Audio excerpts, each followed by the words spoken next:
Sejarah kontroversial, Madhavi, putri yang dikutuk selalu perawan dan melahirkan anak laki-laki. Ketika Arjuna membawa Drupadi kembali, ibunya Kunti yang sedang memejamkan mata memberitahu Arjuna untuk membagi apa yang ia dapatkan dengan seluruh saudaranya. Hal inilah yang membuat Drupadi dikenal sebagai Pancali atau istri dari 5 bersaudara. Dengan kisah yang hampir mirip dan tidak kalah tragis, terdapat tokoh wanita lain dalam Mahabharata yang dianugerahi keperawanan abadi. Ia dikutuk tidak pernah menjadi istri, padahal dia telah berhubungan dengan 4 pria. Sosok perempuan yang tidak bisa menjadi ibu pengasuh anaknya, padahal ia melahirkan 4 putra. Siapakah dia? Pernahkah kalian mendengar nama Putri Madhavi? Drishatvati atau yang dikenal dengan Madhavi adalah salah satu karakter Mahabharata yang paling diabaikan, paling tidak dikenal, namun dengan kisah hidup yang aneh dan mempesona. Sedikit informasi yang diketahui tentangnya, tetapi dipastikan ia adalah putri Raja Yayati dan seorang bidadari. Sang putri diberkati kekuatan ilahi untuk tetap perawan selamanya dan hanya akan melahirkan anak laki-laki saja. Uniknya, keperawanan Madhavi akan dipulihkan setelah setiap ia melahirkan. Madhavi dilahirkan di dunia yang menganggap selaput darah adalah hal yang sangat dihargai. Wanita dinilai berdasarkan kemampuan mereka untuk berkembang biak dan melahirkan anak laki-laki. Ia juga ditakdirkan untuk melahirkan 4 putra yang akan menjadi raja untuk menguasai dunia. Madhavi merupakan sosok wanita yang rahimnya ditukar berulang kali kepada raja-raja terhormat yang berusaha untuk melestarikan garis keturunan mereka. Madhavi mendapatkan imbalan 200 kuda di Vyalaksani dari setiap raja yang menggunakan jasanya. Ini adalah kisah aneh yang menampilkan seorang putri protagonis melayani 4 laki-laki dalam pengabdiannya ke tingkat ekstrim. Setelah 3 pernikahan dan beberapa keturunan, Madhavi tetap tidak bernoda dan murni. Ia dibuat untuk melahirkan 4 putra dari 4 ayah yang berbeda. Telah dipandang sebagai orang yang berbudi luhur karena kepatuhannya kepada ayahnya, Brahmana, Galava, dan kepada siapa ia diserahkan.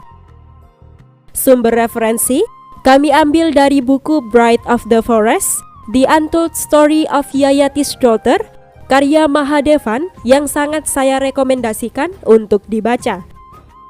Berikut adalah sejarah lengkap Putri Madhavi yang kontroversial. Sebelum kalian lanjut, jangan lupa klik tombol subscribe, like, komen, dan share agar channel ini bisa berkembang untuk memberi informasi seputar sejarah dunia. Diceritakan Resi Viswamitra memiliki seorang murid bernama Galava yang telah melayaninya dengan baik. Ketika waktunya dengan orang bijak tersebut berakhir, Galava berkali-kali bertanya kepada gurunya tentang apa yang mungkin ia berikan sebagai bayaran, meski gurunya selalu menolak.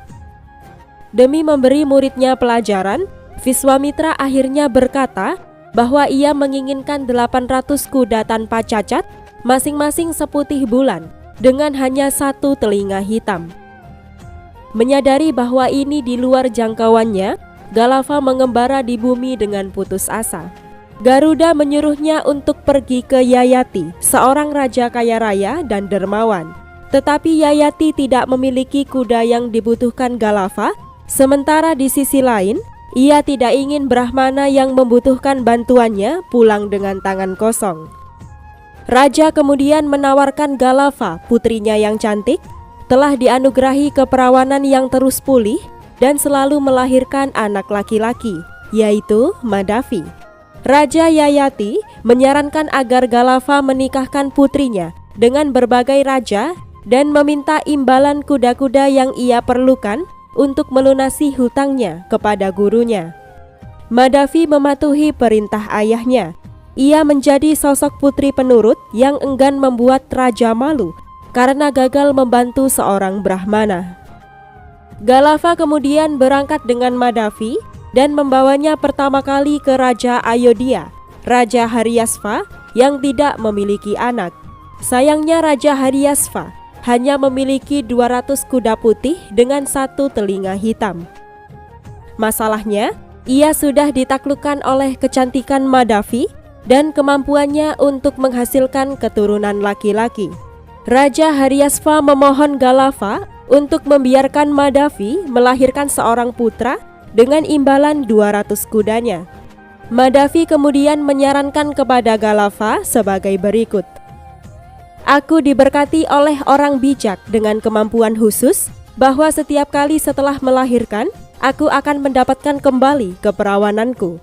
Terimalah tawaran Raja Haryasva, ambil 200 kudanya yang luar biasa dan biarkan aku melahirkan 1 putra untuknya.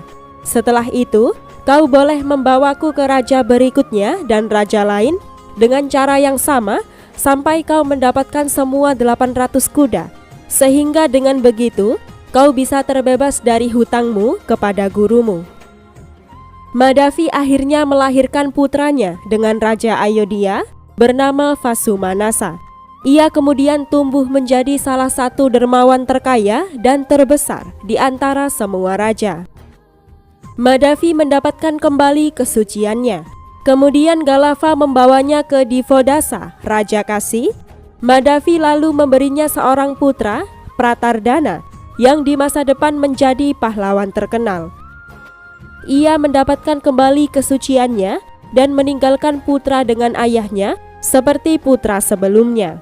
Galava mengambil 200 kuda dari Raja Divodasa sebagai balas jasa. Kemudian Galava membawa Madavi ke Daranagara, tempat Raja Boja memerintah. Madavi kemudian melahirkan seorang putra bernama Sibi dengan imbalan 200 kuda. Di masa depan, putranya Sibi akan dikenal sebagai penegak kebenaran dan keadilan. Sampai saat itu, total kuda Divyalaksani yang dimiliki Galava hanya berjumlah 600 ekor. Akhirnya, ketika jelas bahwa tidak ada lagi kuda putih dengan 1 telinga hitam di dunia, Galava menawarkan Madavi kepada gurunya, Viswamitra, agar ia dapat melahirkan seorang putra sebagai pengganti kekurangan 200 kuda. Viswamitra menerima tawaran tersebut dengan gembira dan membebaskan Galava dari kewajiban hutangnya. Madavi kemudian melahirkan seorang putra dari Viswamitra yang ia beri nama Astaka, di mana di masa depan Astaka mendapatkan ketenaran sebagai raja yang melakukan yajna agung. Ketika ia sudah dibebaskan dari kewajiban, Galava mengembalikan Madavi kepada ayahnya yang tentu masih dalam kondisi perawan karena kekuatan sucinya. Raja Yayati akhirnya ingin mengatur swayamwara untuk pernikahan putrinya. Namun Madavi menolak upacara tersebut dan memutuskan untuk tinggal di hutan seperti rusa, hanya akan makan rumput yang baru tumbuh dan minum air sungai yang sejuk dan jernih. Madavi menyembuhkan diri dan belajar untuk memaafkan orang-orang yang bersalah kepadanya. Raja Yayati meninggal dunia dan putranya, Puru, naik tahta menjadi raja. Yayati berhasil pergi ke surga, tetapi waktunya di sana sangat terbatas dan ia segera dibuang ke bumi. Yayati lalu mengembara di hutan ketika suatu hari ia melihat putrinya, Madavi. Yayati memberitahu Madavi bahwa ia telah menghabiskan pahalanya dan karena itu ia diusir dari surga. Melihat keadaan ayahnya yang menyedihkan, Madavi mendatangi putra-putranya yang sekarang menjadi raja besar. Ia meminta 4 putranya membagi 1/4 dari pahala mereka dan memberikannya kepada kakek mereka. Keempatnya tidak siap untuk memaafkan kakek mereka yang telah menukar ibunya dengan 600 kuda tanpa penyesalan. Madavi yang sekarang telah memiliki nilai kebajikan tinggi mulai menjelaskan kepada putra-putranya tentang amarah yang akan berakhir sia-sia. Ia menjelaskan pentingnya pengampunan kepada 4 putranya. Keempat raja akhirnya memberikan sebagian pahala mereka kepada kakeknya. Raja Yayati akhirnya memberkati putri dan keempat cucunya sebelum ia kembali ke surga. Menurut Mahadevan dalam narasinya, Madhavi menampilkan dirinya dengan martabat, keberanian, dan ketahanan yang membuatnya mampu untuk menyerang masyarakat patriarki. Di sisi lain, terdapat pihak kontra yang mengkritik habis-habisan tentang episode Madhavi. Episode Madhavi tidak peka terhadap perasaan wanita, merampas haknya sebagai manusia, dan telah dirampok dari kendali atas hidupnya sendiri. Bahkan kuda tampaknya lebih dihargai daripada wanita. Secara kasar, Madhavi telah diberikan untuk mendapatkan kuda yang bagus. Ia digiring seperti seekor sapi dari satu pejantan ke pejantan lainnya, ditukar dengan kuda, hamil, kemudian meninggalkan bayinya yang baru lahir. Pada akhirnya, Madhavi bukanlah seorang istri atau seorang ibu. Terdapat pandangan alternatif yang didasarkan pada kajian hermeneutics. Kajian ini memahami sebuah teks dengan menempatkannya dalam konteks sezaman di mana teks tersebut berasal. Dengan pendekatan ini, semua tokoh hidup dengan jujur dan niat saleh. Raja-raja yang berperan dalam hidupnya tidak menganggap hubungan mereka sebagai bagian dari skandal. Masyarakat di mana Madhavi tinggal memperlakukannya dengan terhormat. Bahkan putra-putranya dengan bangga menyebut diri mereka sebagai putra Madhavi.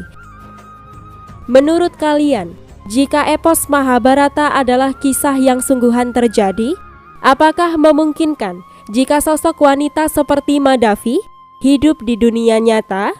Tolong beritahu pendapat kalian di kolom komentar. Terima kasih sudah menonton video ini dari awal sampai akhir. Jika kalian suka dengan video ini, jangan lupa klik tombol subscribe, like, komen, dan share agar channel ini bisa berkembang untuk memberi informasi seputar sejarah dunia. Sampai jumpa di video selanjutnya.